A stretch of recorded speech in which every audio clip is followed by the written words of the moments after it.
It's time to feel the rage. Welcome to Film Rage, where we talk movies in theaters, streaming, and classic films as well.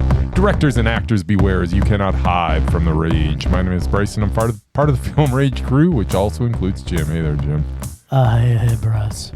I think I almost said I'm part of the Film Rage crew. You are fart as much as you want, as long as you're on the other side of the table. Hey, it's Murray. What's going on, Murray? It's a winter wonderland. Some days, and other days it's like plus 13. I don't know. It's a melty wonderland. He's not a melty this morning. Yeah, it's an ice skating palace this morning. Just wait 24 hours. It's going to be even worse again. Yes, Well, let me give you a hint. You can always use your toe pick. Toe pick. So with the introductions out of the way, let's rage on. Well, thanks to all been supporting us. If you love our independent podcast, please like, subscribe, share, and give us a 5-star rating on your listening platform. Or you can dare us to see a terrible film, and if it played anywhere in the world, we will watch it. Now, my computer's not working. let's get to rage. Well, I just signed you should throw it against the wall. Yeah, Maybe that'll here's help. the clue. Okay, listeners, if you don't know this already, if this is the first time you're listening to us, Bryce has a brand new computer. Well, it's not brand new. It's 2 years old. It's 2 years now. old No, now. it's not. He bought a He's never 2-year-old used computer. it. He's never used it. And he uses a laptop from like 1980. That's right. He's using a 1980s that he has to crank to turn it on. It works he uses okay dial-up. sometimes. It's so full of viruses. Yeah, it is. You'd think it was a petri dish. There you go. Can't get out of this home screen. With the amazing Murman Predict. With the amazing Murman Predict? Will he predict the rage or will he predict a Mondo? mondo? Will he? Right side the movies. Better watch out, kid, because here he comes. Ooh. Hopefully with a new computer for Bryce. Swim, Murray, computer, Bryce. Swim, Murray, swim. Swim, Murray, swim, Murray. Swim, Murray, swim. Swim all the way to our hearts, our little rage-filled hearts. I think you better ask Santa for another laptop. I've got a new laptop. Well, that one obviously doesn't work well on this. Well, no, it's See, maybe he needs a third laptop so that he can start using his second one- laptop. Find a this replace one this one. still works Yeah. sometimes. And then he has another Just one. not that he's using. when you need it. To. Well, it's not working now. There you go. Is it official? Can we now finally get the new computer running? So, Just hang on. I'll let you know. uh, By the end of the podcast, I think it's going it to might kick actually in at boot it some up. point here. we'll see. The next hour might have booted it up. Nice. Yeah. Oh my God, 6 movies. What are you Yes. guys crazy? We almost watched 7. Almost. If 7. we followed Bryce's original schedule. Yeah, that's what I no, it wanted to wasn't do. his- It wasn't his original schedule. It was his second schedule. Yeah, it was the one that I'm like, okay, let's do this, and you're like, no, did not I'm watch 6 Jim, and I movies. poo-poo on all your plans. I always poo-poo on all his plans. That's my job, Whatever. Mr. Poo-poo. So yeah, Not Without Hope Yes, is not a religious movie. it is. Although I think it kind of seems like it is. It We'll isn't. be 'Cause talking about that. It has Mr. Church, Zachery Levi in it. We will definitely be talking about that. Yeah, it's based on a true inspirational story. A bunch of guys who, I don't know, get caught in a storm. Murray, it's an incredibly true inspirational story. Zachery Levi. Yeah. I'd be surprised if it wasn't a rage, but I'm going to go double man. The Secret Agent, Okay. which I didn't really understand Secret because it wasn't in Agent, English, man. and I don't know. There was a few things in English. They spoke some English. Yes, I don't know what the hell it was about, but yeah, sure. It had lots of critical acclaim, so let's say double mondo. All right. All right. Rebuilding, Rebuilding. Yes. which I could swear was Yeah. starring the kid from Witness, but apparently it's not. It's that other kid, the one from the last Knives Out that we watched that I'd Yeah. never heard of. He's not a kid. He's like probably 40. He's not Yeah, no, 40. I thought it was the guy from Witness. I honestly looks just I'm like pretty him. sure he's in his 20s still. Anyway, Isn't he? it's got Late 20s? it's got farming and it's got country music. Oh, he's been in everything lately. He's been in a although lot. I'd never heard of him. Deservingly so, though. Yep. Josh O'Connor is one heck of an actor. Double math, because it's got farming and it's about country music in it. Yeah. Ella McKay. Well, there's more about that too. Really? Ella McKay, which starring someone who's not Ella McKay, Ella something or somebody McKay. But anyway, it's like her name's the same as her character. I don't get that, but it's got Jamie Lee Curtis and other people. It looked inspirational, so let's go double Mondo. It's got Woody Harrelson. And the Yeah, Woody. and the Woodster. I'm sorry, you're going double Mondo. Wow. Yes. Crazy. Then we got Dust Got Bunny. Albert Brooks. Dust Bunny, Yeah. starring a precocious little girl whose parents keep getting eaten by the monster under her bed. Mm-hmm. So, of course, she has the Mads show up and, That's right. take care of business. It's got the Mads in it. Business. Double Mondo. Double Mondo. I was almost Yeah. going to say Mm. maybe we'll have a week without rage.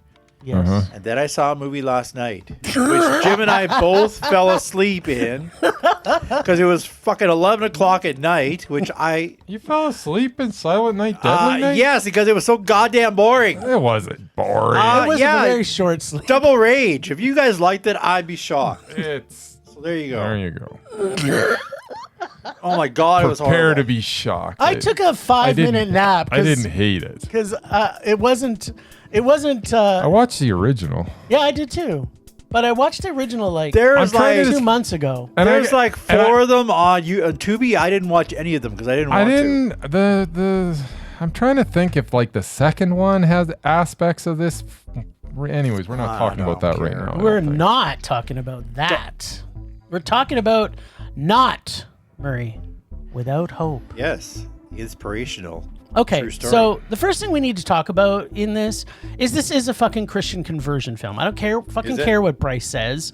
If you didn't read all this, like, oh, we got the sea captain or it's the all about captain who's wants everybody to stop and pray to Jesus so that we can find these people. Then we got moments where they're talking to Jesus in the sky. are- So and wait, Zachery Levi actually hears them through Jesus. I didn't see any And of then there's the part about where Zachery Levi on the boat, Murray, that. says, I don't know if I believe anymore. And his friend says, don't give up on Jesus. If that's not the most he fucking actually The guy say that? actually say, "Don't give up on Yes! Jesus." He Like that's said- a quote. That's exact quote. you Don't go. give up on Jesus. There you go. But it's So- got the Dumel in it. So. Yeah, so What's a so Dumel? Josh First, Dumel. first of Was he? Yes, he was the captain dude who was trying to find them. Oh. Yeah, I don't know. so They gave him like a face lift. reconstruction, but yeah. Okay, but so it was him. So here's the thing: it's a fucking Christian conversion film. Yuppers. But I wouldn't know. this is Because you're an Satan. incredibly true story Okay. Yes. of barbecues Barbecue. that cook food without being lit. Sweet. It's about being both I remember the barbecue. Yeah. being day and night at the exact same time during a rescue search. Yeah, It's I don't about remember how that. it's about how when you're watching a boat survival film and you ask maybe the Lord for sharks to appear, they appear for no reason Why would you want and- sharks to appear? because they're in a boat in the water. That's where sharks live. But What? if you're stranded out at sea, why would you want sharks? I am wanting the sharks. I am you like, want- oh, you I want am like, sharks. you know what this movie's missing as I'm watching it? This movie's missing sharks. And then, bam, they appear almost as if I asked for it. There you go. Maybe Jesus was listening. I don't know. If there's no Roy Scheider, I don't care about sharks. Well, point Murray, very Murray point Murray. Yeah. You Murray point. I don't even know what Murray. you're talking about All right right, now. and almost by magic, Yeah. but mostly, it is the incredible true story of Williams Sonoma jackets and the Lord above What's will a- save one dude because he lost faith. But, What? once reminded to not lose faith, he is saved through the power of prayer George and by Michael the Coast said you Guard gotta have faith. and the right. and the power of talking into the sky god to deliver a message of hope. Is that what this was about? That is Wow. that is the true, incredibly true story. Interesting. But it's more than that, Bryce. It's Okay. about trying to watch this movie for half the film and not being able to really see it or hear what is happening because it's in the water and it's dark and it's horribly shot and the sound mix is awful. But wait, there's more. I didn't see It's any of also that. the incredibly true story of leaving voicemails for what seems like hours, or monologues by mothers or wives, or even better, the that Coast sounds Guard good. captain, that are written, and I'm sorry, created by what appears to be seagulls, because they were just as useless.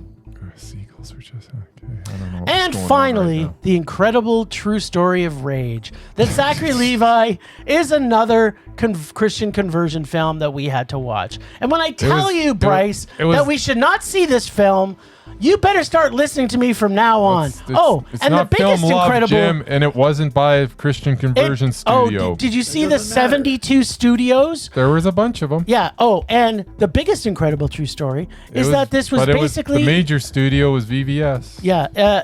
It was basically... Well, they got conned then. 'cause Yeah. They obviously didn't know it was a Christian If conversion film. Zachery Levi's in it, there's going to be Christ in there somewhere. right. Anyway, it was basically 30-second newscast moment that turned into a 2-hour movie that was hidden inside a Christian conversion film, but only So you with liked it it? had swearing.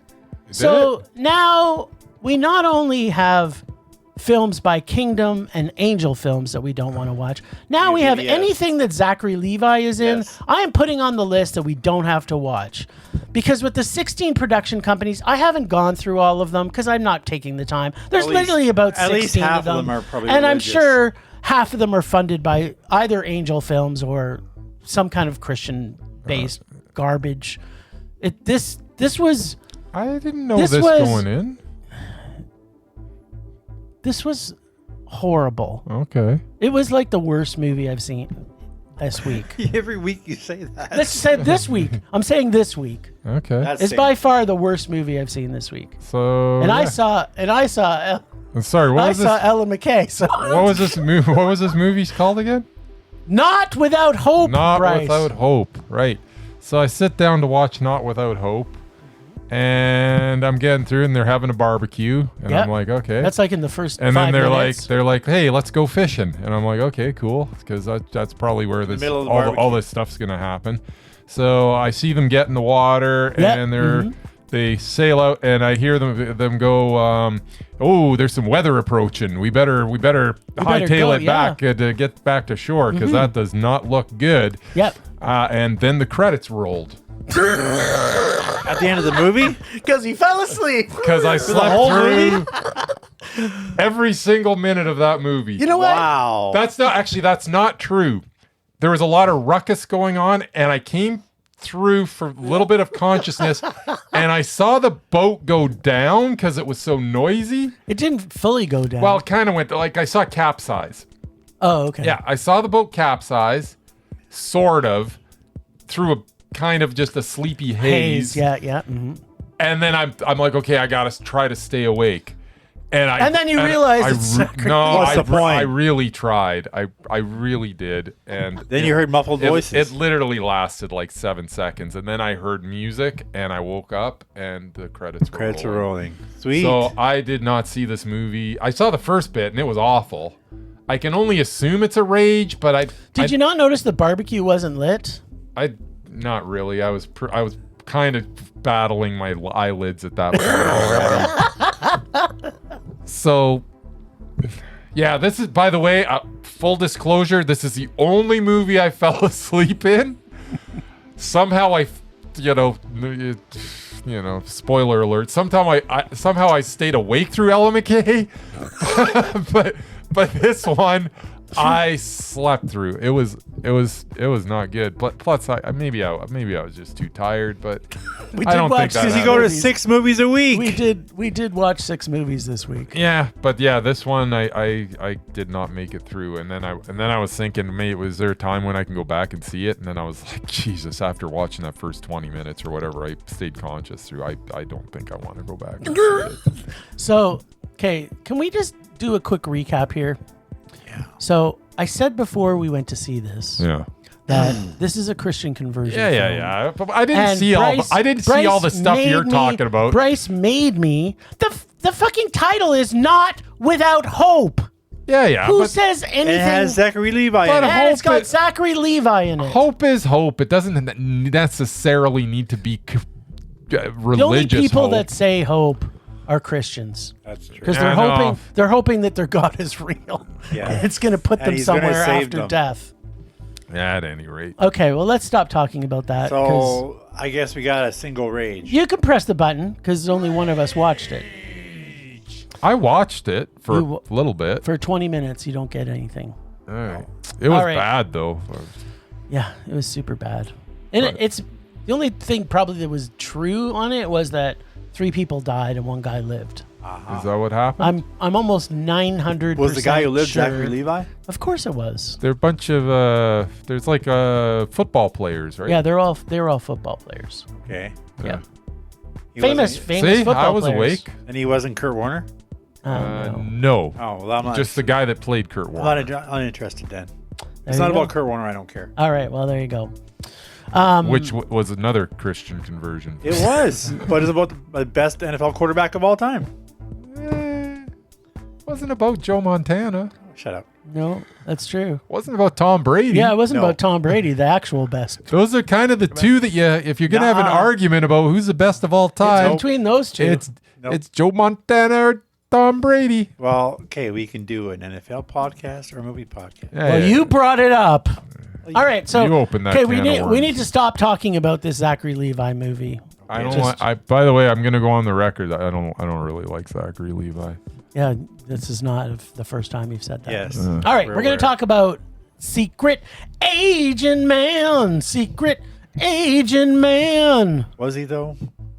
Go to Was the he an next actual line. agent? What? You know what? You're going to find out. They'd given him a number and taken away his name. Oh. Was This- the next line. The Secret. There you go. Thank you, Murray. You're the music I was- guy. I thought I you would was have picked, hang- thought he would have picked up on that. I was hanging for someone to not leave me hanging. All right. Well, I don't The Secret Agent is what I can only describe as the Brazilian equivalent to a P.T. Anderson film. My screen, by the way, went black, Mm-hmm. and I may be getting onto the internet, but the little blue circle's just spinning and spinning. This is Perfect. 20 minutes after he Yeah, booted it. that's right. It on, We're so. almost 20 minutes I got into the podcast. home screen about 10 minutes ago. Wow. Yep. There And we go. I've been waiting for the internet to kick in since then. This and is it's when- finally, boom, the screen went This black, is- and so I think we're good. This is when our listeners need to start putting bets on whether or not Bryce's computer comes up We'll by be the up time by the our end of the episode. podcast ends. All right. Looking so, good. What was I saying again before Pete- Bryce? Sorry about had that. to P.T. talk about his Anderson stupid- Brazilian movie. Yeah. Yeah, we it's- gotta move this along, Jim. We got 6 movies to get through. Let's not have a 3-hour podcast. You mean like usual? Did you bring a sharp object, Murray? Because I'm going to stab can buy somebody in a minute. There's All plenty right. of pens around here. Okay, but in comparison to a P.T. Anderson film, in his last film, which although was Mondo, this Brazilian P.T. Anderson vision had a very believable ending. We open with a gas station scene and being told that in 1977 Brazil, it was a time of great mischief, which instantly set the mood for this film. And we are about to see a very serious, but at times very funny film. And describing a country as mischievous, this mischievous made me laugh. In fact, in the theater, we got kind of almost a private screening of this. And I just didn't. started laughing. My wife started Lots laughing. of people there for this one. Nice. Are they Brazilian? Uh, There are only 2 other people Probably in Portuguese. there for Not Without Hope. I hope my snoring didn't disturb them. Doesn't matter. So from They here, were probably sleeping too. I didn't know what to expect about this movie because it had a real contrasting feel right in the first 5 minutes. It was like, is this going to be extremely funny or is this going to be in... Well, I didn't know what to expect. We also don't really learn what the story truly is about until about halfway through this. All the while, we have character after character of deep, rich development that is added and a story that slowly unravels to a climax so suspenseful and fantastic, but at the same time, also subdued and satisfying. The soundtrack in this is a driving force of suspense, but also gives at times joy and sadness and envelops us in the story in a way that only a true master craftsman can do with a film. that, although was over 2.5 hours, felt like a breezy hour and 50 minutes to me, as I was so completely captivated by this film. It says it takes place in 1977, but I swear it was shot in 1977. The scenery and the characters and every single scene onto its own, it just felt like 1977. The amount of classic cars in this, every scene the director must have like had a, right, what do they call those, where they do a check of making sure everything is the way it needs to be. Continuity, like a continuity expert, because you would swear this was shot in 1977. Here's the thing. I don't actually want to tell you anything about what this is actually about. And that is how I went into this. And the story that unfolds will surprise you and keep you in anticipation of every next scene to come. But I will tell you, it is about corporate and police corruption, some refugees of injustice that will keep you entertained from frame one. But remember that there is nothing that a hairy leg cannot do. This film is a masterpiece. Hairy leg? Yep. Yeah. This film is a masterpiece, and I mean masterpiece. Harry Leg goes on a bit of a rampage. He does go on a bit of a rampage. This is definitely, so far, my favorite film of the year, and I want to see it again and try to catch everything that this brilliant director, and I'm going to fuck up his name, Kiber Mendoza Filno, has given us. This had so much going on, but I wasn't in a confused way. It was more of a I can't wait to see what comes next sort of way. There is a lot going on in this film. I also hope that it helps me to understand what the fuck this is all truly about. But you know what? I felt after the movie, I had enough of what was actually going on that I could form my opinions about the entire film, which it does. And it does so in a very, very, very spectacular way. This is Mondo. This is my favorite film of this year so far that we have seen. I'm not going to say it's my favorite film. I'm going to say it's my favorite film that we saw not at a film festival. It still may make my top film this year, but this film has to be seen. If you like film and you like Portuguese and you like hairy legs, this is the movie you got to see. Yeah, Secret Agent was quite the experience. You go in and you're going to watch the first, I don't know, an hour of this movie. And go, what the actual fuck? Before it actually comes together and you're like, okay, this is what it's really this is what's about. Happening. Yes. This is all this stuff that's happening. This is where it's going to. And then it gets a little more straightforward after that. But there's still stuff that you're thinking about as you're watching it throughout the whole thing. It's a very engaging movie in that way. I have a I didn't really have any problems with it, I guess. You always want to see more Udo Kier. But he was his role in it was amazing. Oh, it's so short. Didn't he just die? Yeah. Yeah. Yep. But he is so good in it. He's in it for a very short period. Yeah, of time. Wagner Moura. Yeah, where do I know this guy from? I don't even realize. I don't even know where I know him. I don't know. I don't know either. I know him, but anyways. But yeah, this movie. I mean, you don't want to talk about it too much because you don't really want to give anything away. But yeah, it's just a snapshot of extreme police corruption in Brazil. And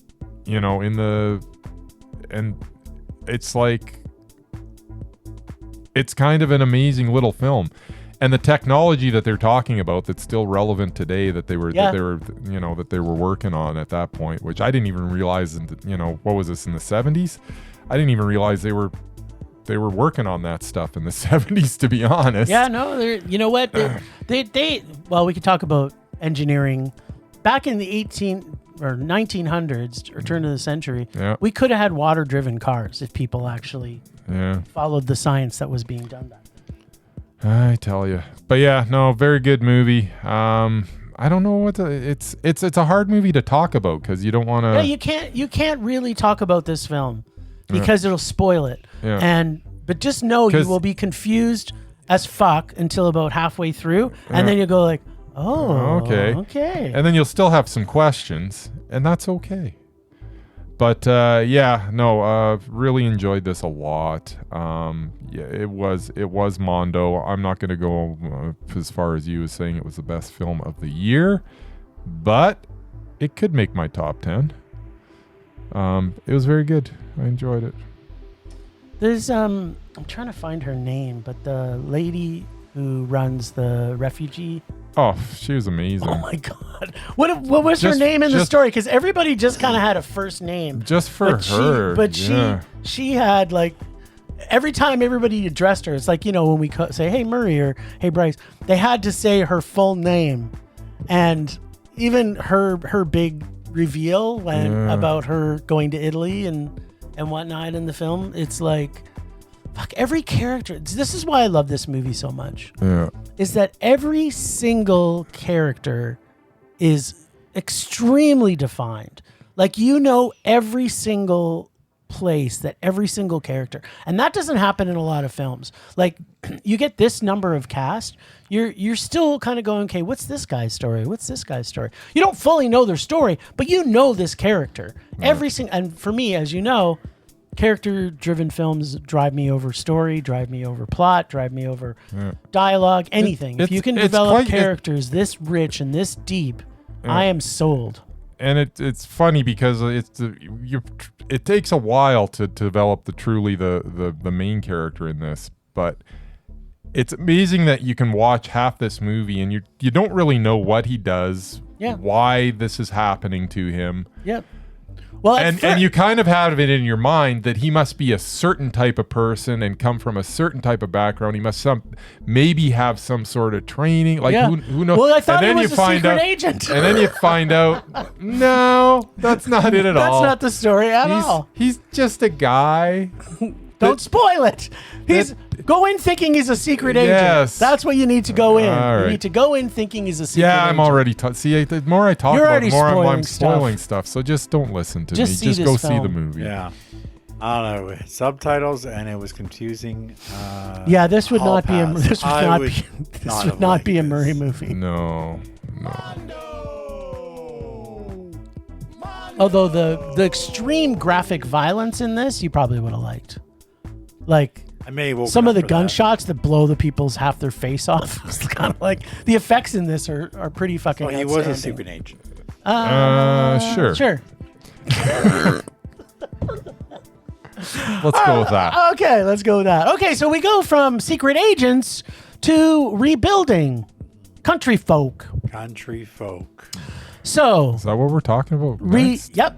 Rebuilding is the story of a group of people. Shouldn't we have opened with like? You know what? If you're gonna start making the agenda, you fucking put it in any order you want. Should have opened with Ella McKay. I'm still going angry. by the list here. So. Exactly. Ella McKay. That was a big release. Nope. But that's after this one. These three are. You gotta talk about farm folk first. These three are the big release. I don't know what you're talking about. So rebuilding. This is one of the biggest releases for me. Well, it was for me. It was. I didn't want to even. Anyways, doesn't matter. It's just that Ella McKay. We got inundated with trailers for the last 4 months of that movie. That should have led this thing. That's why we're doing it later in the podcast. Yeah. We got to have a peak. It's kind of like we're climbing a mountain here. Peaks and valleys. That's right. We start off. Is Ella McKay going to be the peak? It's going to be the peak. All right. The peak. That's right. So, okay, rebuilding. Okay, you keep saying you don't want this to be 5 hours I know, long, so would you get on with it? All right, Shut up. So rebuilding is the story of a group of people who have lost everything due to a devastating wildfire. Like most American farmers. Yeah, a lot of farmers. Wow, they're all in debt. They're all to in the debt bank. too. Yeah. Well, it's not our job to find out where the American farmers are at. We just want to eat their food, and we don't want to pay tariffs. So, the wildfires in land that used to be prime farm and cattle land that is now basically worthless. Well, for at least 10 years anyway. Yes. Our main story follows Dusty, played by Josh O'Connor. He has a young daughter, an ex-wife, and a mother-in-law. He is destitute and devastated by his current situation. This is basically a story of extreme dread and hardship. But where there is devastation and depression, there is also hope. And not necessarily Christian hope, but just hope. Just hope. And hope is found in this group of people who've lost everything, but still have each other. They create a support group living in a temporary trailer park that has a limited lifespan because it's like all FEMA driven.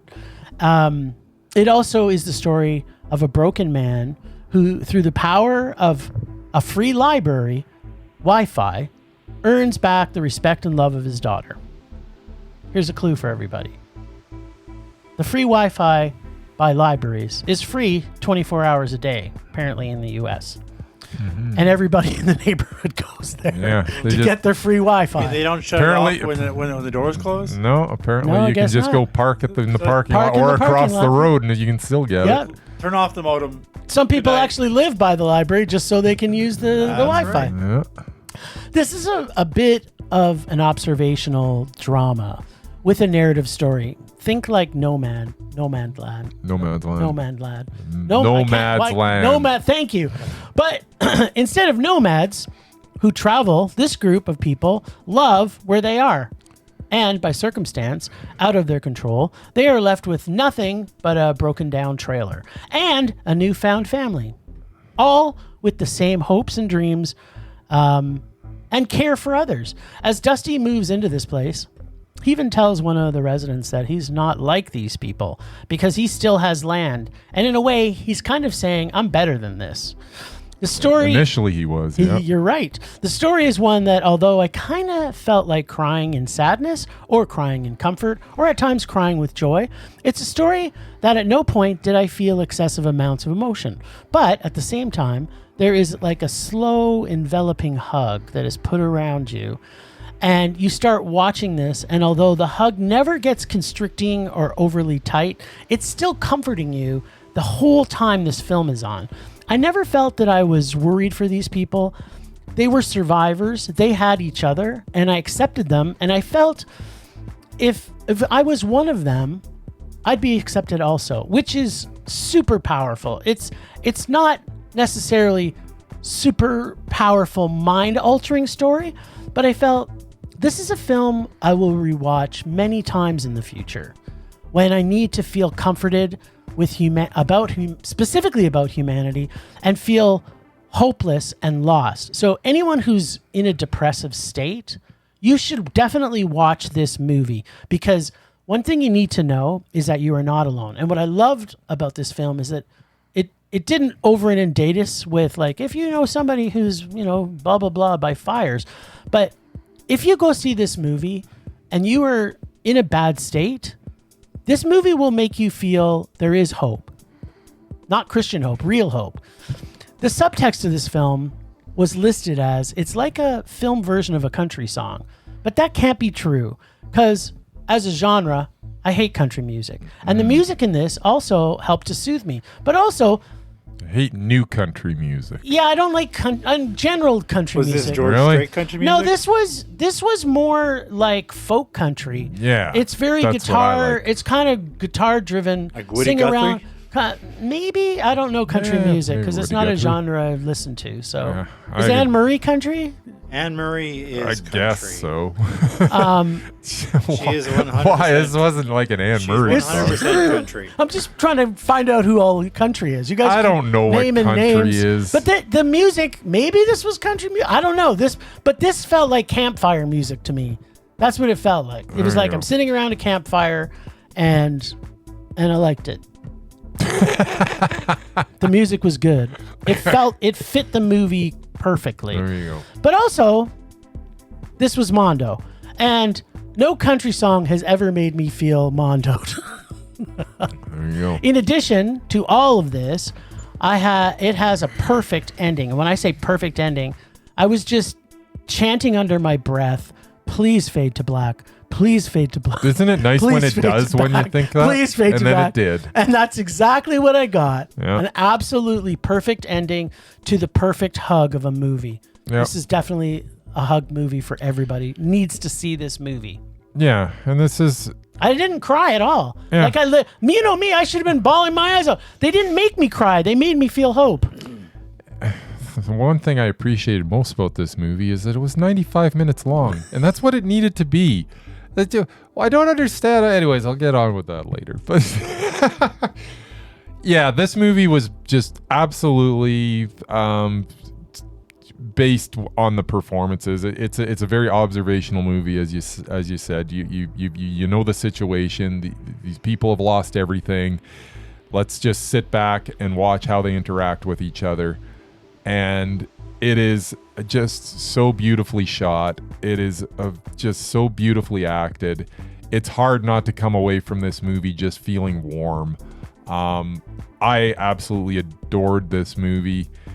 Josh O'Connor, once again, is just proving that he is just an actor to watch. I'm starting to get to the point where if Josh O'Connor's in the movie, I want to see it, and it doesn't. There's a handful of actors that are like that, but he's on that list right now. Even stuff that I think maybe I'm not gonna like that Wake Up Dead thing. I thought, I'm Knives You gave Out. that a Mondo. I'm Knives Out outed. I'm Knives outed. I don't know what I was done with Knives Out after that second one, but nope. Josh O'Connor, he picks good projects, and this was another. Can we talk about Callie Reese just for a second? All right. How outstanding she was in Was this? that the daughter? That's the girlfriend that he meets. Well, not even really. Sorry, a that's girlfriend. Lily Latorre was. Yeah, the little Callie girl. Reese. Yeah. Oh, Callie Reese. Yeah. Miss Callie Reese. Yeah. She was amazing. She's outstanding. Like everybody's outstanding. Yeah. Oh, the old lesbian couple. Oh, as I say, it's one of those movies where you sit back and you watch these characters, and they're such a mismatched bunch of people from all different walks of life that all live in the same area, but one's a farmer and some are retired, and they're not the same type of people, even though they're in the same area, but they come together, and that's the beautiful thing about this. They come together and they become a family, and it's just the way that this whole thing was laid out, and the way that this was, as we were introduced to these characters, it's just beautiful. It was just a beautifully made movie. It was Mondo.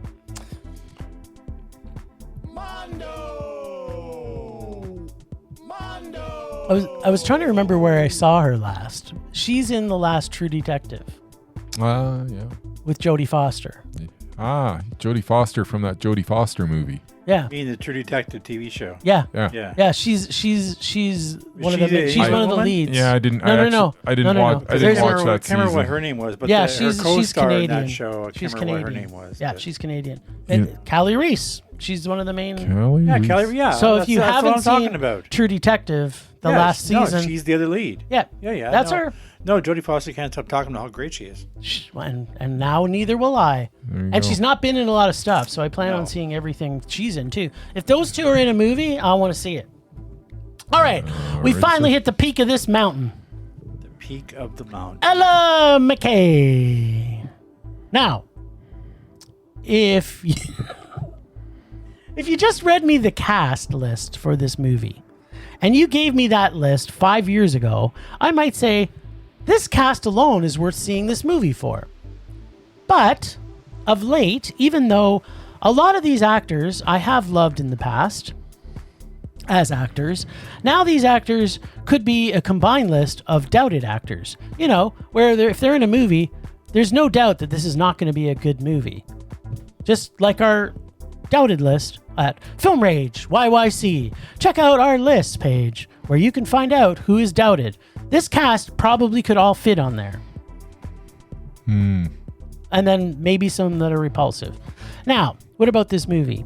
It's touted as a comedy drama and written and directed by James L. Brooks. It is. And after watching it, I'm asking, okay, James, the last narrative film you wrote He did Cheers. was 15 years ago. It took you 15 years to write and then direct this. I would think you could have produced a better film if you did it over 15 years. How many rewrites did you have to do? Oh, wait, You've spent most of your career writing television. That's right. He did Cheers. Huh. Okay, well, that may come up a little later. Okay, so there is a couple scenes in this that are shot that are powerful. Okay, one. When her mother dies and her little brother cry together. That part was powerful. And the rest of this film is kind of just like a sitcom. Sorry, it's not a sitcom because sitcoms are usually funny, right? Not They used used to be. How's the, okay? 20 years ago How they about we were. say it's a network drama with a laugh track? Is that, or maybe a soap opera without a laugh track? You're getting better. Okay, so one of those Let's two go things. with soap opera. Okay, soap opera without a laugh track. Right. We could have probably used a laugh track. Wouldn't that have been great? Because then I could have at least known when he When was you're trying supposed to be funny. yeah. Because I didn't get it. No, me neither. I think they were trying to be funny. I at think some they point. were trying to be funny, but I didn't laugh once No. through the entire movie. Most of the story is just boring. There's a lot of dialogue, and Ella is managing father issues, husband issues, brother issues, and her job as lieutenant governor. But I personally found none of it interesting, like at all. There are a few performances that weren't horrible, like Julie Carver, for example, is great in everything. And I mean, personally, I love Albert Brooks in everything. And come on, who can hate the lovable? Now I'm gonna butcher it. With Kamal Nanjiani, and he's also still gorgeous. Why was he in this? Why was he in this? He's, you know what? I love Kamal Nanjiani, He's but gotta eat. he's also one of those people that, you know, it's like what's his name, Cyclops dude.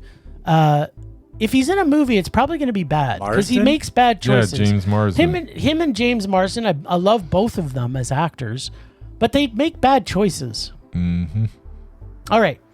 Pretty much everyone else in this is basically throwaway or forgettable, just like the story. I'm trying to think who this might, maybe who might like this film. Maybe people who like unfunny family dramas, TV shows that every now and then they attempt to put in something funny, there's a but lot of those people out there. either no one understands the jokes or wait. No, I have no clue who this is for. I don't understand this for. And Jamie Lee Curtis, she's just repulsive nowadays. I can't stand her.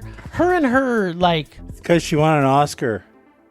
you know, That's what happens. She was good in Halloween, and she was good in Everything Everywhere All at Once. But otherwise, I gotta admit, I'm tired of her one note auntie or mommy spin on everything. She's was not in Freaky Friday. She's not funny. She overacts all the time. And to be honest, yeah, I find her most of the time repulsive. Like, I can't. She's not repulsive because she's made a couple of good films. And let's all talk about True Lies for just a second. That dance scene alone is worth it, where she's not repulsive. But Like, what, 30 years ago? yeah, but still, like, come on, you obviously can act. I think. Why is she picking these horrible rules? I don't know. This was a rage. Yeah, Ella McKay. Oh, don't get me started on Woody Harrelson, by the way. Yeah, no, He's also- I I mean, love we the could, He's we, also on the we delegate could, we could list. go down the whole list of everybody that was in this and how awful they were. The movie's bad to begin with, and then they did just start just like putting stuff in that I don't even know, like the whole kind of shoehorning in the husband that's so supportive and then not, and he's only out for himself, and I'm like, what is going on? Like, every character, like, I didn't understand any character. I didn't know Because it was a anybody. TV. Like, James was. L. Brooks should stay in Yeah. TV land. That's No, what it is. was 100% a television show, but unfortunately, it was like 2 freaking hours long. Like, what? How is this story a 2-hour movie, and how is this story even not a freaking pilot for a television show? Make the pilot for the television show, get it refused, and then none of us ever have to watch it. Or how about the brother? Like, his storyline is just ends. Hey, Marius is like, yep, it was like, wait for episode 2. In a movie Because we'll with get to- like storylines that are just not interesting in the least, That was probably the most interesting of story. all. And then it just ends. And it just ends. And it's there, and then it's not. And Jamie Lee Curtis, I don't know what is going on with her. Like, she's playing the same role every time, too. Like, who she was in Freakier Friday is who she was in this. Yeah. It's just the like, same one as she was in Halloween. It's like Evil never dies. Evil never dies. Evil never dies. Oh, Evil dies tonight. Oh, yeah, right, that's right. Evil dies tonight. She was the same character there too. Yeah, that's kind of opposite of Evil never dies. It dies tonight. I have some useless trivia. For Okay, I you. love you, sister. Yeah, good. 'cause James L. Brooks Yes. has written 857 episodes of The Simpsons. Yeah, I know. Yeah. He has only directed 8 feature films Yes. Yeah. in his whole career. So all the TV shows he's produced over the years, Can he's we- only done 8 movies. can we, Yeah. you know what? When we come back in the new year, Murray, can you please make a note to put a pin in it that we're going to see if James L. Brooks is doubted? I A couple don't. of these weren't bad. I don't think he is doubted. I think there might be back-to-back Mez in there, possibly. But All right. Well, we're not we'll have talking to- about it because we still have 7 more films to go through. That's right. All right. Anyways, 20 yeah, more movies this, to listen to. This movie was complete trash. I don't understand why it ended up on, like, this is Hallmark quality garbage. This did not, like, this is. It had the Brookses. I feel like I should have called the cops afterwards and said, "I'm sorry. my money back. This guy just took like 10 Stole. bucks from me. He stole $10 from me with me thinking that I was going to an actual professionally made motion picture with a professional writer. This was something that was, it wasn't just bad. It would have been bad in the 70s, but at least the story arc and the way that it was filmed and it sort of fit in the 70s, but it still would have been a bad movie in the 70s.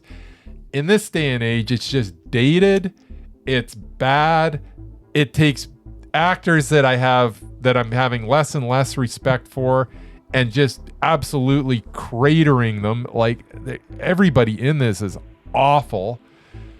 I didn't mind Albert Brooks in it just because he's still Albert Brooks. Albert Brooks is And Albert He was in Brooks. broadcast And Julie news. Carver's great in this. She's the best thing in this. Yeah, really? Yeah. All right. I wouldn't agree. Well, who's better than her in this?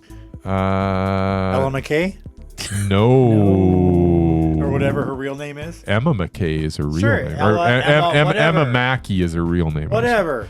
It's spelled the same. Emma, Just about. not really. It's close. Yeah, I get it's There may be close. an I in there somewhere, but it's otherwise. It's You the take same. you take out the A, you put in a C, you take out an E, you put in an A, and you Point got is, Ella they're McKay. the same person. She didn't really take out the two She M's didn't and really you put create in a two character. L's. She just played herself. So it's like really close. Whatever.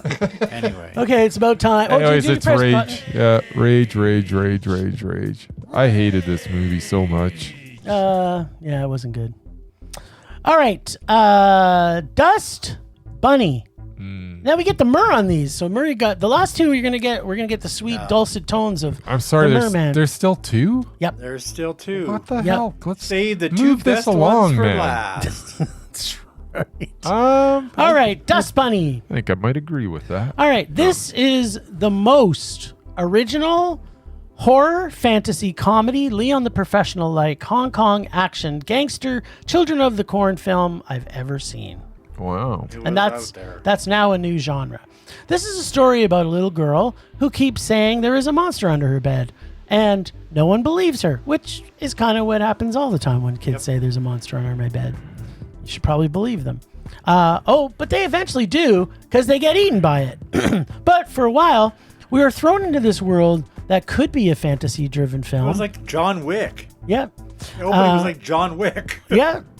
It could be a fantasy-driven film built through a little girl's imagination, or maybe, as Murray says, it could be a gangster movie or a John Wick film.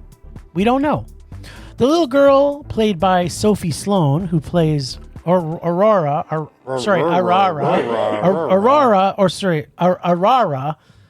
is brilliant in this. And as our lead female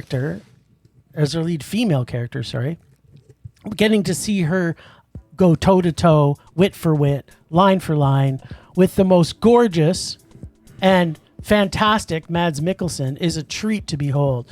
these two on screen together, it did bring me back to Leon the Professional. The level of, but this kid's even, I think, younger than what's her face was in Leon the Professional, right?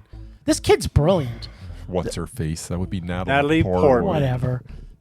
In She her can make first the film down role. She can make the down Portman. list lately too. I love the Portman. She was so good when she was younger, though. She was great. Watch Leon the Professional. She peaked. All right, so the story goes to places, a lot of times with food involved, and locations that are beautifully shot and deep and dark and got deep and dark color saturation. There are scenes in this that will stick with me, and I mean forever. One in particular is the church scene where she gets the money to hire Mads to kill her monster. Where you also start to understand how the soundtrack and score fit into this film, and how each scene from one to the next, you are on the edge of your seat just to find out what amazing spin they're going to put on this new genre. Now, I'll just repeat it for everybody so they know. It's a horror fantasy comedy, Leon the Professional like Hong Kong action gangster Children of the Corn film. So now you know, put that down as a list of your favorite genre. It's now becoming one of mine. I can't wait to see more of. Like, it was just like, as every turn happens in this, I was like, I have no clue what's going to happen, but I'm on side with whatever they've got coming. I would be remiss if I didn't mention that the entire cast, including the often one-noted Sigourney Weaver, was all brilliant in this, including her. She was the best she's ever been. She's the best she's ever been, I would agree. This film is Mondo. I can't wait to take my grandson when he's 10 years old. Maybe 11 years old. There's some violence in this. Because some of the scenes are scary as fuck. And I'm kind of thinking, like, when you put little kids in movies like this, it's like, who's actually going to watch? Like, who's watching this film? Because, you know, you want to, like, there's things in this, if they would have toned down the violence, it could have been like a good family-focused film. Yeah. But this movie, I mean, it was made for me. This is Mondo. I love this film.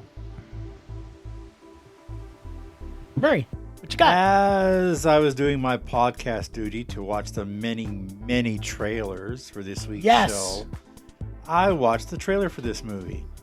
First off, Mads Mikkelsen.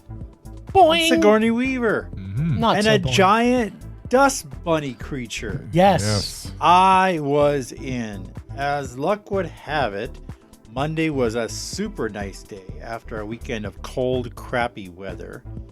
So I took myself down to our local art house cinema, where the manager knows me because I used to work there. This movie was not quite what I thought it would be. What? It was better. What? I figured some dark horror film with a lot of scares but no laughs. And a little kid, which you love. And kids. Was I ever wrong? I don't usually say this about child actors, but that little girl was freaking awesome. Wise and mature beyond her years, she was surprisingly the most grown-up character in this film. Oh yeah, and there was a monster under her bed. Who doesn't have those? I mean, she planned a heist at a church to pay for her hitman. That was the fucking best scene. Genius. Mads was Mads. Cool, laid back, always in control. I don't know what the deal was with that whole Chinatown dragon fight sequence. I was totally confused, but he was one cool dude.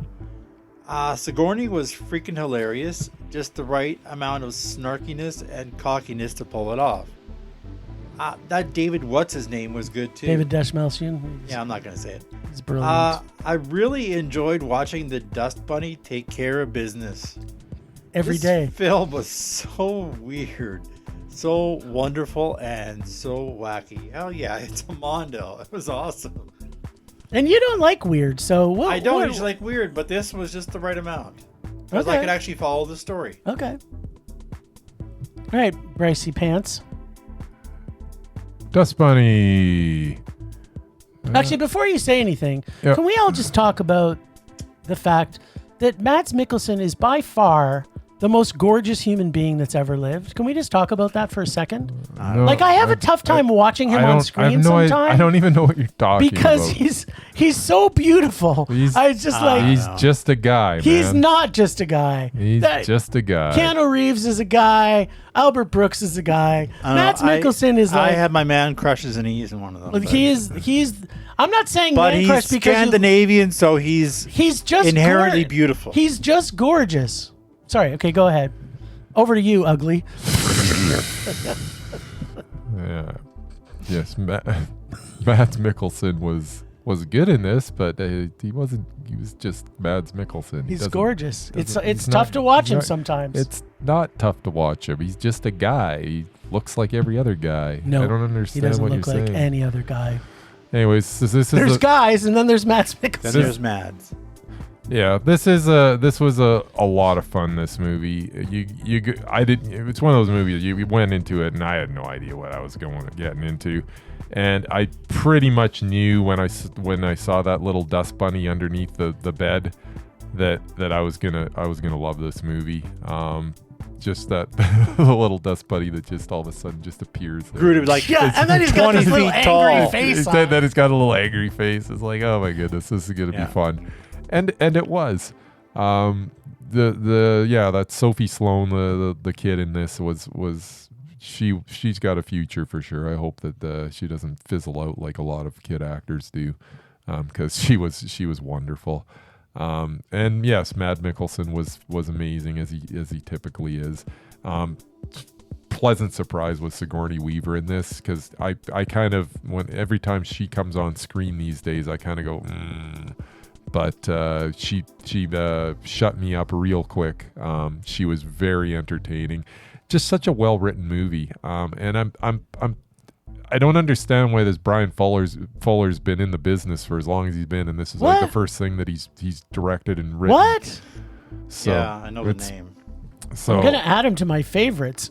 Well, he's that. He's Well, if this is his first project. And like most people's first project isn't. This is his, but yeah, like he was a producer on like some Carrie remake or something. He did Pushing Daisies. That was an awesome show. Oh yeah, that is a good show. Like he's been in the business and been doing stuff, but this is like his first like feature directorial movie, and he's been around. Star Trek too. Yeah, he's been around. He also he was born in 1969. Hannibal. Yeah, like what is taking so long? Yeah. So, anyways, but yeah, this is one of those projects where it's so original and it's such a vision to behold. Every scene you appreciate when you go into a movie and you can tell that the director has just absolutely agonized over every second of this film, because it's almost perfect the way that he shot every second of this film. And you know that he spent so much time just planning out everything. And maybe that's what he's been doing since, he's been in the business. Maybe he started this project 30 years ago. He did a lot of Star Treks. He probably had a dust bunny. I know, but he's probably been working on this forever, because it is so meticulous in the way that it's laid out. It's just what a feast for the eyes. Absolutely joy in the heart. Funny. Everything hits with this movie. I was just blown away. You know what the worst part of this movie was?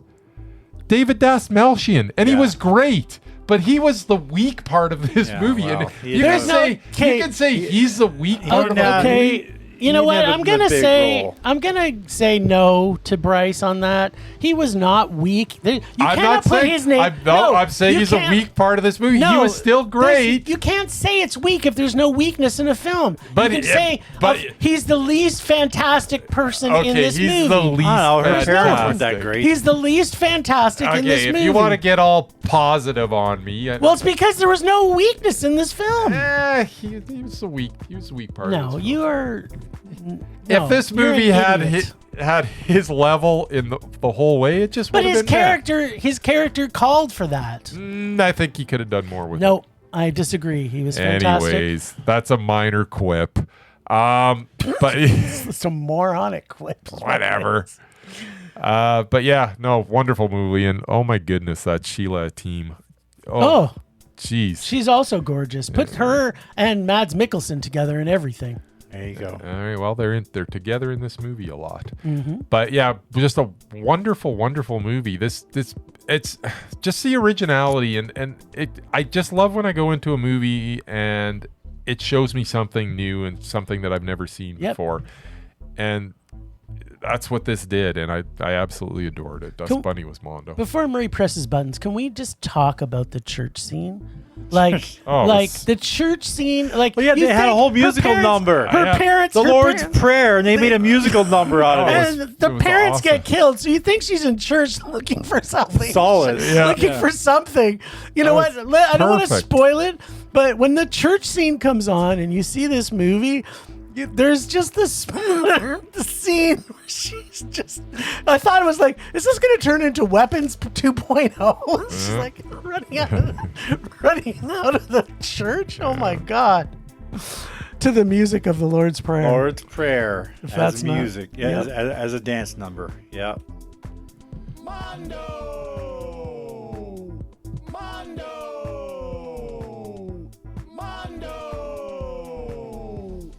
All right.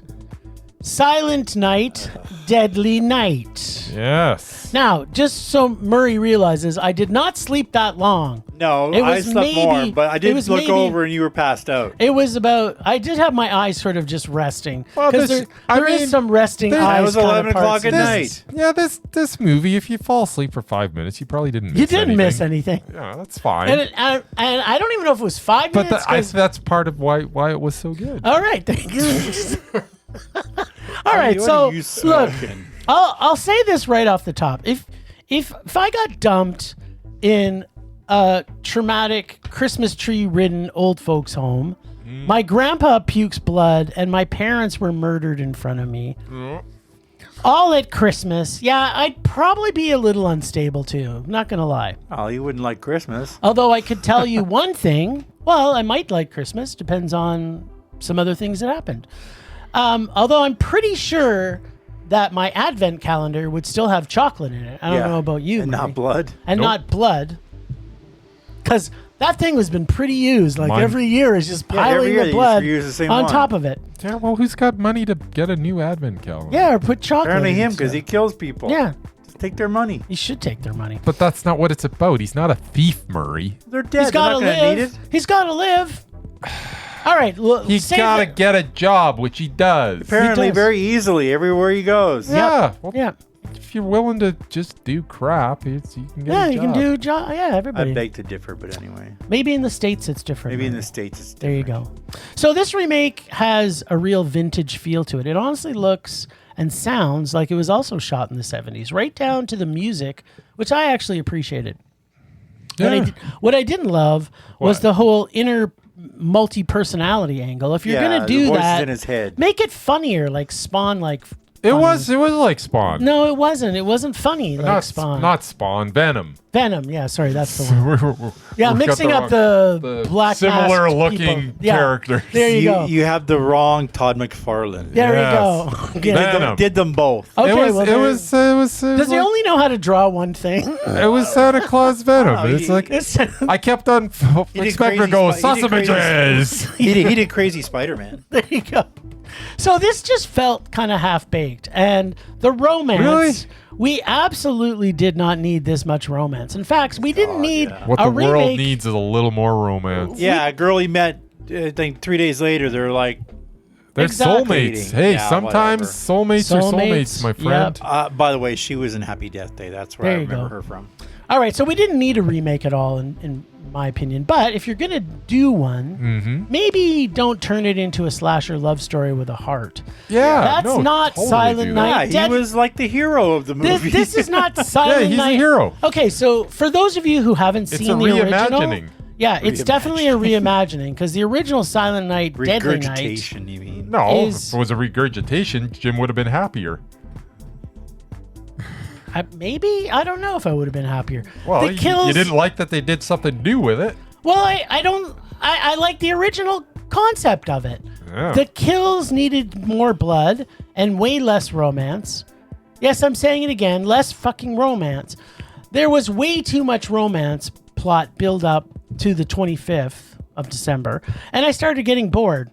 So I did have a little eye close scenario, mostly because we kept circling back to the fucking romance. They also tried way too hard to make all the characters terrible, so we'd root for the killer. I don't need to root for him. He just needs to He's be a the killer. But that wasn't that's not this movie. I know. I didn't want that. It was kind of like, okay, whatever. I wanted him to be a bad This guy one- who eventually gets killed. That's This what I one, wanted to see. He kills the naughty people, not like the first He one is the where naughty he person. just thinks everybody's naughty. Yeah, that's a better movie. So I mean, sure, we can all Not agree a better that movie, by the we way. can all agree This is better than the original. We can all agree that killing Nazis and the scene that was a lot of works, fun. That was fun. But I prefer my a slashers. whole room full of Nazis. Yeah, a whole room. Without a gun. That's right, because guns are for suckers. Yes. Yes. Yeah. Well, anyway, where he's actually kind of a good guy, like he's like a superhero. He is a And superhero. apparently, Within I don't remember the original. I guess very well. But you're saying it's a reimagining. Oh, it's total reimagining. It's Yeah. nothing like the original. yeah, I know. It's There's not. like Other than he gets the parents. He get turns killed. into a killer at Christmas time, and his parents get killed. Yeah, that's it. And he fucks some chick in the first one, but then he kills her right away. Well, no, in the Pretty first much right away. in the first one, he doesn't do anything to her. He just kills her. I'm pretty sure he has sex with her. You're pretty wrong. Okay, well, whatever. He catches he catches the other dude trying to rape her, oh and he kills him, yes, and then Then he kills her. and then immediately she turns on him and goes, I can't believe you did that. Like, she's like freaking out because some guy just got murdered in front of her. She didn't immediately go, okay, let's have sex. Thanks for They saving never me. had sex. Oh, okay, so I am not So then remembering it he correctly. instantly was like, you're just like the rest of them, and then he kills her. She was too. ungrateful. yeah, which is a better But movie. they never had sex. Oh, okay. You're good. just making stuff up now. So there you go. You just proved my point. We What didn't did need we didn't read the romance. The original was better. So No. yeah. Once the The killing original was kind of silly. once the killing kind of got started, All Yeah. silly. I thought the killing was kind of killicious. That's what I'm gonna say. There was some Overall, there was some good I didn't killicious stuff in completely it. hate this movie. No. It was meh for me. There you go. What say you, Mur? I didn't even write anything because this movie was garbage. What? From What? start to finish. I'm glad I fell asleep in Well, the middle of it. you said you liked The guy Nazi was killing. he was terrible. Like the acting was horrible. He was a horrible actor. Sausages. Whatever. I thought he was like Tom Berenger. Honestly, when I saw the trailer, I thought it was Tom Berenger. But Tom Berenger's like 80 years old, Yeah. but looked just like him. Maybe it's his kid. Okay. And yeah, the girl took me a while to place her, but yeah, she was in the second Happy Death Day. But Would that have made it better if you would have known who they were? I at the don't know. beginning? I just yeah, what I'm it's trying like to he's figure a out. serial killer, but he's the hero. Yeah. Because there's people worse than him that he's taking Well, he's care not. of. killing He's not bad this. people. He's not a serial killer. He's more of a No, vigilante. he is a serial killer. He He's kills a people. vigilante that's just killing the If you bad kill more folks. than one person, you're a serial killer.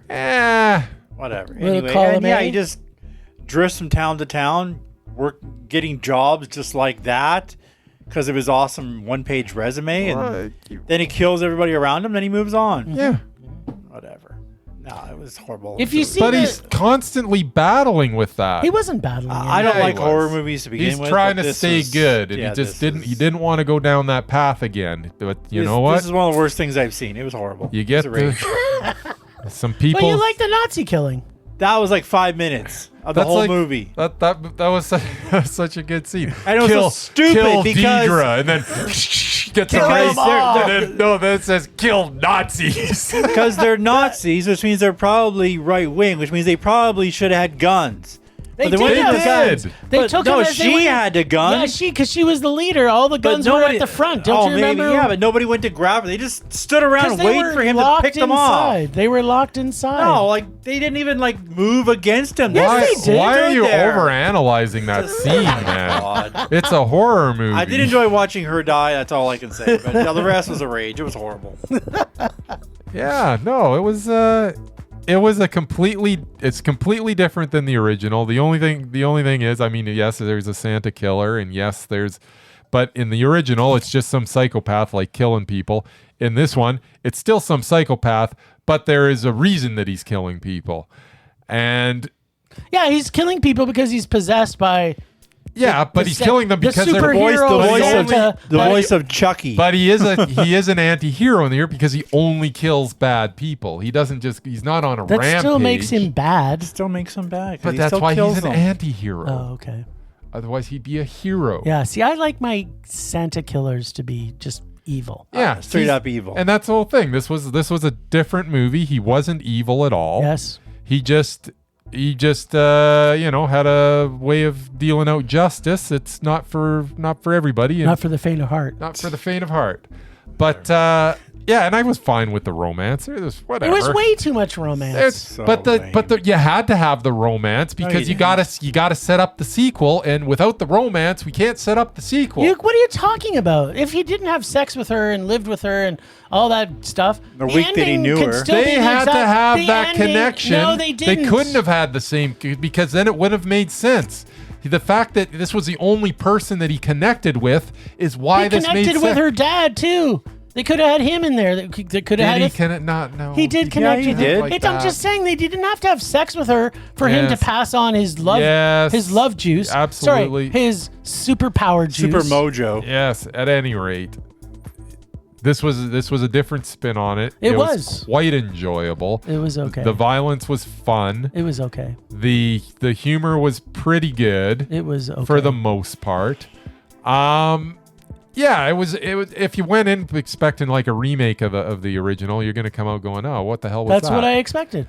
But if you're, that's not what we get anymore. And of all the reimaginings that we've had, this is probably the best one. Every time they go in and they try to twist it and turn it into something different, I'm always going, man, why did they even do that? I will give you in this that. one, I can't say that because I enjoyed the movie. I enjoyed it more than the first one, and I can say that because I watched the first one this morning. And man, it is not great. There are no less than 5 of these on Tubi, except the first one is not on there. The first 2 are the only ones that you need to watch. The rest of them, you don't bother. Tubi trash. Yeah, and that's it. And I didn't really like that. I remember enjoying the first one more than I ended up doing it. And now I feel like I need to watch the second one because maybe I don't enjoy it as much either. I don't know, but. I liked it, and I think this actually had some character arcs on it, and there was stuff. This wasn't the worst. This wasn't as bad as I thought it was going to be, is what it comes down to. You know what? I'm going to agree with you. But at the same time, I was just looking forward to the remake, where having it be in today's and I like the way that the little cards came up with kill Deidre. I did actually really like that. That was fun. Like they did some stuff in it that I thought really worked. And as a whole, I came out of it entertained. It was meh, okay. It wasn't Bond. See, I think it was more of a low meh for me. But, yeah, but no, I think enjoyed this is it. a meh. Yeah, no, Either way. I enjoyed it. It was good. So is this going to make your worst 5 films of the year, Murk? I don't know. Maybe? So, the movie I'm not going to this week probably would have made my worst of the year. Oh, yeah, that's going to make the worst for everybody. I don't think I'm going to that. Everybody's movies list. Yeah. All right, then. All right, well. I don't even know what you're talking about. Blue People. Oh, I thought that's what you're talking about? That comes out this week. But it's supposed to be the best one of all of them. I ain't going to it. Anyway. That's what the commercial told me. Sure, they always say that. Oh. It's incredibly true story. Yeah, I got 2 things this week. One's happy, one's sad. Which one do you want first? Let's get the sad out of the way. Yeah, there was a great deal of senseless violence and tragedy over the weekend, each one worse than the previous one. The latest and most horrific was the murder of Hollywood director and his wife, Rob Reiner and Michelle Reiner, alleged by their own son. I still can't believe it. It's just devastating. People of our generation will remember Reiner from his iconic role as Archie Bunker's hippie son-in-law, Meathead in All in the Family. But of course, he directed so many legendary films that we all loved. So I want to look back at the career of director Rob Reiner and how much his films meant to us. We got Ghosts of Mississippi, which I actually didn't see, but Assistant District Attorney reopens a case against a man accused of murdering civil rights leader Medgar Evers. despite resistance from the community. It had Alec Baldwin and Whoopi Goldberg. Yeah, it was a courtroom drama, and yeah, I'm sure it was good. It was not terrible. The American president. It was terrible. The president falls for an environmental lobbyist while seeking re-election. Yeah, don't bother. His political opponents use the relationship to attack his character. Michael Douglas and Annette Bening were great together in this political rom-com. The Bucket List. Teaming up with Jack Nicholson and Morgan Freeman. Oh, no. About two terminally ill men who escape a cancer ward to complete a list of I things didn't hate this one. they want to do before they die. This is where the bucket list was invented. Now everyone has one. They travel the world skydiving, racing cars. When Harry Met Sally. Though I don't like rom-coms, this film is undoubtedly one of the best. Billy Crystal is very good. It tells the story of Harry Burns and Terry Albright who take a road trip to New York and maintain a friendship over the years while trying to solve the eternal question, can men and women really ever be just friends? The relationship evolves through various encounters in New York over the years. They eventually confront their true feelings at a New Year's Eve party. This film became the standard for modern rom-coms. Like, I don't know if there's been one better. A Few Good Men. You can't handle the truth. Can you handle the truth? This is No. probably one of Tom Cruise's best roles. Is His it? Lieutenant Caffey defends two Marines accused Better of than murdering Born a on the fellow 4th of July? officer. He comes up against Jack Nicholson's Colonel Jessup while trying to uncover the truth about a code red order. Courtroom drama escalates as Caffey risks his career to challenge a high-ranking officer. I don't like war films, military dramas, or courtroom dramas. This one was awesome. Kevin Bacon, Kiefer Sutherland, Demi Moore, Kevin Pollak, Noel Wiley. Such a great cast. There's a lot of people in it. Misery. Again, I didn't see this film. Based on a Stephen King novel. Misery's Stars James Caan. You haven't and seen Misery? Kathy Bates. I don't like Kathy Bates. What? Good Romance God, Murray. romance novelist Paul Sheldon crashes his car in a blizzard. This is like his third best movie. Rescued by his number one Second, fan. third. She holds him Third. captive and forces him to rewrite his latest book. It turns increasingly violent. He realizes he has to escape to survive. I think she chops his leg off or something at some point. Nope. That's not true. She won an Oscar for her chilling portrayal. Because of she's this a great obsessed actress. nurse. This is Spinal Tap. That's his best That's movie. his best movie. Again, I've never seen this. Don't really get the humor. But is beloved by nearly everybody and is constantly at the top of every best films ever list. Yep. In it, a filmmaker documents the disastrous American tour of a fading British heavy metal band. It's the first mockumentary. Yeah, I'm getting to that. The group deals with small crowds and stage prop malfunctions while maintaining their delusional rock star personas. Key moments include an amplifier that goes to 11 and a miniature Stonehenge set. This mockumentary was the first and set the mark for comedy improv. What I hear, the recent sequel wasn't as good, but still worth seeing. What's wrong with being sexy? The Princess Bride.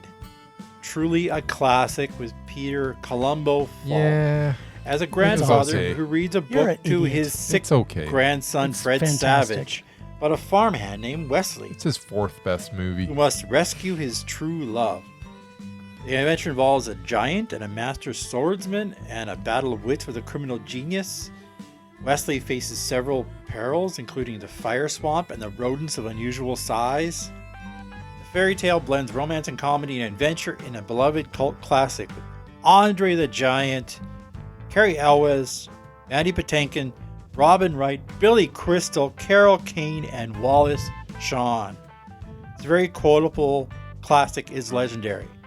My name is Inigo Montoya. You killed my father. Prepare to die. Inconceivable. And Stand By Me. Yeah, Based on another that was his Stephen second King best novel movie. starring the young and unknown quartet of River Phoenix, Jerry O'Connell, Will Wheaton, and Corey Feldman. Four young friends set out on a hike to find the body of a missing boy. It becomes a defining moment in their lives. They share personal stories and fears. They confront a gang of older bullies and their older insecurities along the train tracks. It captures a fleeting moment of childhood friendship with poignancy, and depth. Also notable, one of the first film roles for my guy Kiefer, at least in an American film. Kiefer. I'm still in shock over this tragic loss. I don't know how to deal.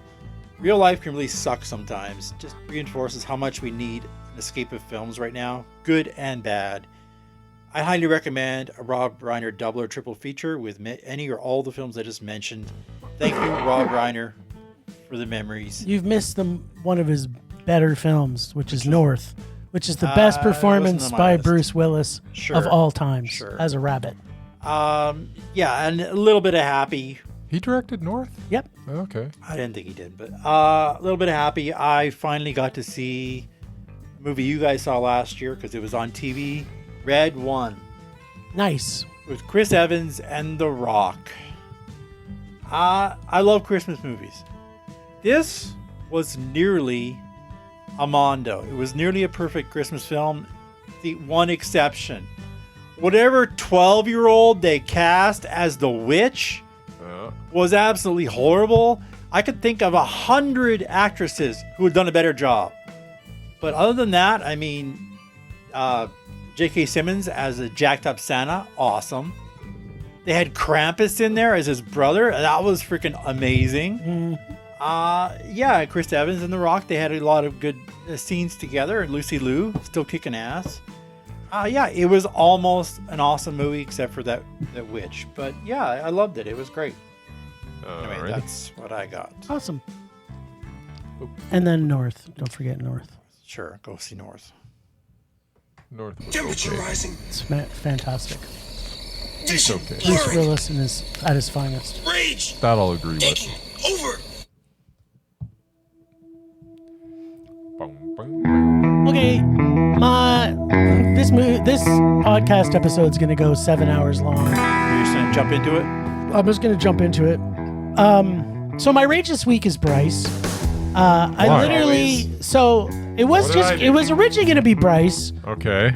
because he forced me to see the Zachery Levi film. Hey, And I forced us both to see it. When I clearly told him that it was going to be a Christian conversion film. Number No. one, it has Zachery Levi in it. Number two, You it had said 15 that it was producers. It had a producer. That And was the name is Not Without Hope. Just I don't know why hope implies that it's Christian. That's So Always. anytime a movie has the word No. hope in it, go look up every movie that has hope in it. Okay, and then if it wasn't bad enough that he made me watch it, the thing that makes me even more angry is that he fucking fell asleep in it. I'm kind of sad because we should have saw this together. There's no way in hell I would have let him sleep through this. Every time he started to doze I didn't off, wanna sleep I would through have it. poked. I would have poked him. You did this on purpose. You made me watch this, and then you fell asleep on purpose. You probably took Xanoff or Zoloft or whatever one of those drug things is, Valium. so you could sleep through it on purpose, just to piss me off. I did plan You're to an watch. awful person. I did plan to watch it second because I had a feeling that I might fall asleep, but I didn't plan to. I didn't want to. Fall You're just a asleep. horrible person. I tried. You know what you need? You need to get Jesus back in your life. We're not film love, man. We're film rage. Sometimes you got to go to these movies. That's my rage. All right, That was it? that's fair. It's fair. Shame. Shame on you. It's fair. Even you know you're a horrible person. Your rage is it has some Merit. foundation to it. Yeah.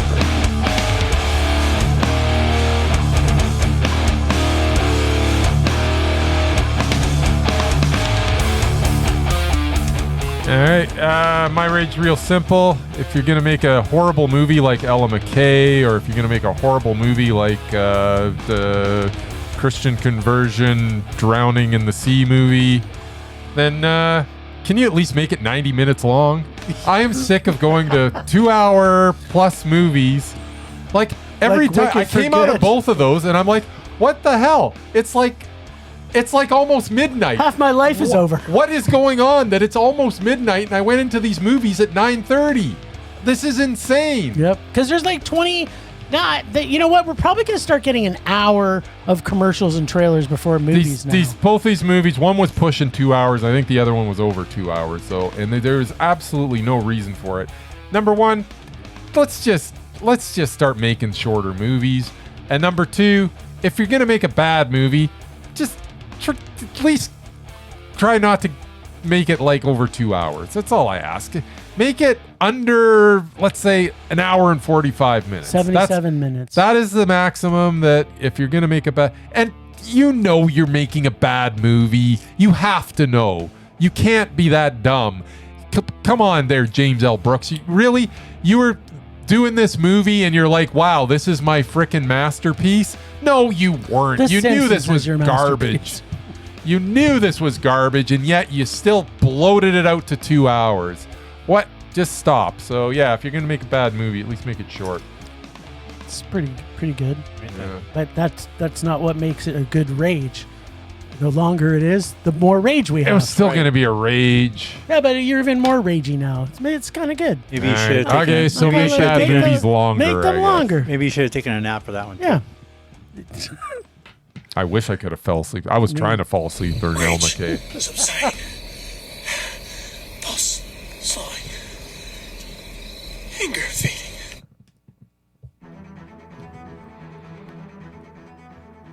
Last time on Rage or Dare, Lil Jimbo pulled the third in what was the Charlie Sheen baseball franchise, No Charlie Major Sheen. League, back to the minors. Wow, is that the best you could do, Bryce? Pulling a third-string player off the bench? Come Yep. on, Bryce. This This week, it's both our little ragelings' turn to Rage or Dare, or Casey. I'm pretty sure there is a sweet, sweet Christmas rage in my bag waiting just for you. Okay, let's check in with Jim and see if this third and final episode in this baseball franchise hit a Walton Goggins-sized home run, or That's if, right. like most sports movies for our poor little Jimbo, will it be a no-hitter? It's the most rage-filled time of the year. Goulet! Walton Goggins, baby. My man. All right, so we've got this washed-up pitcher played by Scott Bakula, who I Yeah. think is a TV actor. He's done a He's lot. done some movies. both. But yes, he's but mostly I TV. remember him mostly on TV. Wasn't he And- also in that football movie? He was in the football movie. Unnecessary Roughness. Necessary Or Roughness. Necessary Roughness. With Kathy Ireland as Yeah. the kicker. So that's- Sounds great. And Sinbad. You know what? That now was you've- freaking awesome, now- man. I'm trying to think if that's in your bag or not. I think that one should go Can into you your write bag. that down so I can put that in my That one bag? should go into your bag because I love that movie. Okay, well, and I know I'm not going to love it. All right, so, and you get the man gets tired from throwing the ball by the third inning. Also, because he's also old. he's also a cheater, and I think he's like 50, or he at least looks 50. Then some old friend asks him to be a coach, and suddenly every scene Merchant. change is blessed with this great and absolutely country music, which I didn't understand what That's it right, had to cheap do, seats, baby. what it had to do with Alabama. with baseball. But country music and Do you want me to baseball. recite the lyrics for you? What could No. go wrong? I have them right here. No, please do not. Okay, so about 15 minutes in this, could sing them. I started thinking, you never sing, so you would not be singing. I started thinking, isn't this supposed to be a comedy? It is a comedy. Wasn't Charlie Sheen funny in the first one? In the Or first she wasn't one. in this one. Because that's as far as I got, even with this franchise was the first one. So I double checked and yep, this is listed as a comedy. Huh. What do I know? Apparently, this was supposed to be It funny. had Serrano and that Japanese dude. This was news to me. So let's review so far. Country music, shockingly, it's a comedy. Oh, right, and the story. We've got a washed-up coach trying to whip young baseball players into shape so they can get to the from the AAAs which was very confusing, from the AAAs into the major leagues. The Minnesota Twins. Thus the name Major League. Yes. And these guys are supposed to be professional, yet they're all useless. Like, I don't understand how you can show AAA Walton baseball. Goggins was up and becoming star. No. Like, the team that he goes to show, who is a AAA team who's paid to play, can't even catch the fucking ball. Still There's no minor way in league. hell that a AAA team can't catch a fucking ball. Hollywood. And he's going to make... Hollywood. Yeah, exactly. Thank you, Bryce. Yeah, so they're all useless, and this was like Little Rascals, kind of, but someone It's like Bad News someone Bears. had to have scouted these players. So were they not scouted? why in they're the first stuck in the place? minor leagues, 'cause they're not good enough. It's AAA, Murray. Did you ever see the Cannons when they were here? They were a pretty good baseball team. Honestly, I learned so much about baseball from this movie. Did you? I'm pretty sure I could be a starting player on this team, and I'm like Maybe. almost 100. At least I was qualified because I'm useless. But it's a sports movie. So by halfway through, the coach is magically doing great. He finds a bunch of old players right. to join the team, which didn't make That's any right. sense. And then we get a they were in the whole last one. pile of canned racists and stereotypes that felt super racist, including the use of turning Japanese. Then we got a dick measuring contest between Bakula and Margie's... Ted McKinley. Margie's second husband from Married with Children. And Yes, suddenly we're Jefferson. watching... Ted McKinley. Jefferson Darcy. Suddenly right. we're watching... Guy from Revenge of the Nerds. We're watching Bad News Bears Professional Edition going up against a major league team. Oh, and we get a lot of short, shirtless Bakula, That's and right. that made everything make sense. It was like course. totally makes sense. He's got no Bakula. shirt on. We should probably see that. He's Bakula. That being said, Bryce, I don't think this was as huge a rage as you were probably hoping to torture me with this. Really? Yes, there was country music. Yes, it's a sports movie. But honestly, this wasn't any worse than any other average sports movie. It was like just like every other sports movie. Bakula clearly cares about the team, and it's very noticeable. And if nothing else, I mean, the usual sports movie tropes were all there, sure. This was pretty actually better than most. It wasn't funny, it was a drama, and it doesn't even seem to be trying to be a comedy, so which actually gave me space to sort of feel things that these characters were going through. Oh yeah, I mean, it's a rage. It's a very light rage. I liked it better than F1. Whatever. There wasn't as much racing, but it was the same deal basically. And hey, this scene between Walton Goggins and Bakula was honestly pretty touching. there Mr. was. Goggins almost dragged this into a low meh. Okay, He's yeah. just that good. Walton Goggins. It's the first time I ever. I will give you He's that. it's the first movie I ever saw him in. Yes, and he's fantastic in it, just like he is in everything. Yeah, he plays this So- hot shot who thinks so- he's all that, and apparently he's not. Walton Goggins is a Mondo, and it was a light frothy rage. It was okay. I mean, I still rage. I actually the liked movie's this one bad. better. The movie's bad, but it had a really good heart to it. I actually liked it better than the second one. And it's probably one of the best sports movies I've ever seen. There you go. Doesn't say Because much for you. but- Because I got shirtless Bakula, I got Yes. Walton Goggins, and I had a little bit of heart with He was it. also All shirtless right. in Necessary Roughness. If you say so, Jim. I don't- If I you mean, say liked so. I think you could do better than. There's got to be a better sports movie you could dare Oh, there's me a to lot. see. Yeah. Oh, there's probably Why a don't you few give in it Major your League bag, so 2? don't worry, they're coming. That one was horrible. Oh, okay. Just don't put That one did have Charlie just don't Sheen put in it. Rudy in there. Rudy. All right, okay. So we're gonna hold off on Rage or Dare until we come back in the new year. But for now, we're gonna pick. So we've got Casey, I think you should go Casey. Merman. Okay, let's do Casey then. Because Casey wants you to. Casey always. Maybe there's a wants us- Christmas one in there. I hope there's a Christmas one in here. Dun, dun, dun, dun, dun, Oh, he's got a dun, lot in here. dun, dun, dun, I gotta start taking some more Casey. You gotta admit, Krampus and Red One was pretty good. Krampus is awesome. He's damn. Don't have to sexy. admit that. Oh, The Fog from 2005. Oh, Didn't we already do this recently? I don't think so. No, we didn't. That's the one with what's his head, right? that isn't the Shyamalan one, is it? No, It's The Fog. It's the remake of John Carpenter's The Fog. We've Yeah. never talked about And this. it's got what's his head in it. We just watched this. We did not. What's his name? The guy that never was going to be a big star, but he never really was. That guy? That could be so many. Yeah. We have yet to talk about The Fog. He's kind of like the next generation of Christopher Lambert. He was in the Punisher, I think. John Barenthal? No. There's a different. Oh, the other guy. The first Punisher. Dude. Yeah, what's his name? Punisher dude. Thomas something? Oh, for crying out loud. You're going to make me look this up on my computer? Well, you're bringing stuff up Just look up that movie. I'm busy Well, writing. this talking. one's got Tom Welling in it. It was Superman. Yeah, we've never seen that The Fog. 2005? We never talked about The Fog. This isn't the movie I'm thinking of. Selma Blair. Okay, do you Kenneth remember the Welsh. movie Fog? The Fog that John Carpenter did? Yes. This is a remake of that movie. Is this 2005? Yes. We've never talked Yeah, it's about it. Tom Welling, who was Superman. And it's almost like a Christmas movie. Selma I Blair. could have sworn 'Cause there's we pirates. talked about it. The greatest thing about Christmas is Hey, pirates. maybe I haven't Somebody seen. else. Well, I've Like seen Canadian. this. Yeah, of course, everybody's seen this. It was written by John Carpenter, by the way. well because they basically took the Rupert original and redid it. Wainwright directed it. Yeah. Everything is an actor. Yeah. So anyway, you go. our episode is 2 hours long already, It is. so we can start pressing buttons to end this motherfucker.